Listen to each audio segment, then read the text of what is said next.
And we are live here post-game as the Inland Empire Matadors pick up their first W of the season as they knock off the Chicago Untouchables in a colossal match, 3-2. The Matadors coming from 2-1 down to prevail in 5. From left to right, we are joined on this Mother's Day by Jacob Vanderbeek, number 17, and Jordan Wally, who had a tremendous match passing today at a 91% rate. This match as a whole, it wasn't pretty at times, but you guys certainly were scrappy enough and were able to score points, and that's probably the most important point. Score points when you needed them. What was the difference in this match, and Jordan, we'll start with you, versus the previous matches where the Matadors haven't been able to kind of get close to some of these teams? Yeah, I think the big thing was we're trying to just dial in what kind of rotations we're going to be running, like what's the lineup here. I think we got some pieces that we needed, so once we got those pieces to integrate, we're finding what kind of lineup we wanted to run. We're able to be a little bit more confident on our block. I think our blocking today helped out a lot, not necessarily getting kill blocks, but just funneling to the defense. We had pretty solid blocks up. Defense was able to get a lot of touches, and we had some guys putting balls away in transition, which is definitely something that we needed. So adding those a little bit more offensive pieces, getting one up, or getting our blocks up and then able to transition and attack is just the super, I guess that's just what helped us. That was detrimental to us in the last game. We just weren't able to transition and finish on it. You showed a lot of fire towards the end of the match. You actually picked up a late yellow card for showing emotion. Obviously, we love to see the emotion. Can you talk about, obviously the frustration level, not being able to pick up wins in the first 3 matches, and why you guys were just so fired up and how it helped you at the end? Yeah, it's just I think we know we're a better team than what we've been showing. Again, like I said, we were missing some pieces. We got those here. We're like, okay, you guys, we're a better team than this. We need to put it out there and show it. So I think the frustration was just that we weren't doing it, and we finally came together as a team today. I think again, it was a little bit rough today. I don't think we finished it as quick as we should have, but we were able to finally find that. And I think that fire was just, hey, we're tired of catching L's. Let's get a W finally. We can do it. We know that we're a solid squad.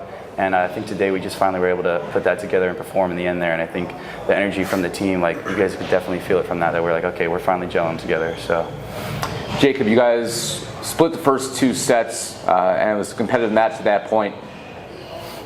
That 3rd set, you guys got outplayed pretty badly. You fell behind and lost 25-15. But then it flipped probably 2/3 of the way through that 4th set. What was the difference? Where did you see this match kind of change in your favor?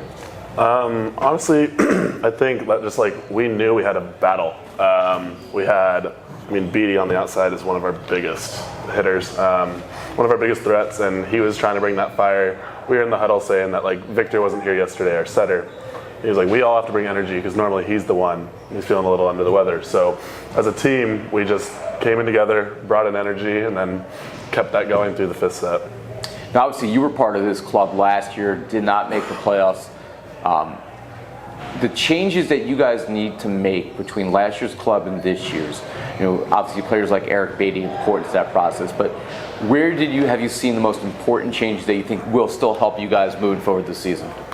I think we only have 4 returners, so it's a whole new squad. I think our biggest changes are the libero spot and our setter. We're still working on connections with that. And once we dial those down, I think we'll be getting a lot more wins and make that playoffs.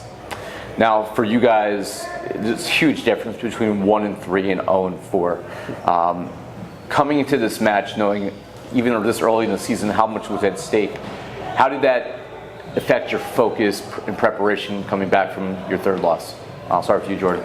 Yeah, yesterday, I think it's just a big mental shift. It's like realizing physically we're there, we just need to mentally be there, so it all comes down to focus. I think yesterday we just needed some time to step away and be like, hey, we're better than this. Let's just kind of step away from volleyball for a second, come together tomorrow, regroup. But I think it's just all comes down to the mental aspect of the game. Physically, everyone's going to have their big guns or their big blockers, this and that. But once we're able to kind of, I think, get there mentally dialed in, I think we had a lot more players today that were mentally dialed in. And focused, that was the difference in winning this match over the others. And Jacob, you yourself obviously being one of the elder statesmen of this team now, being one of the returnees, what was the message that you had for your guys? So actually, for me personally, yesterday was my first time getting reps with all these guys, and so I was still battling with that. And I think today we just meshed a lot better and trusted each other. and we knew what we were all capable of, and knew we were going to go out there and put it out. And that trust obviously paid off today as you guys prevailed in 5. And Eric Beatty, we talked to him in the post game as our man of the match today. He's absolutely been a great addition to this team. Jordan, obviously you're a big part of the attack game as well, one of the new guys for the Matadors. But just talk about what Eric brings, what the dynamic that he brings to this team in addition to his offensive ability. Yeah, I think he's a great serve receive passer too. I think today I know we struggled a little bit in serve receive, but he's definitely an offensive hitter, that's for sure. We put the ball to him and it's usually going away. But I think he does pretty well keeping us in system, and I think he just provides a lot of energy for our team. Like going back to the service line, we have confidence in him. He takes a rip, gets him out of system. We're able to get a block or transition kill, and we're able to really have confidence in him there. Provides a lot of energy, and I think he's definitely an all-around player, that's for sure.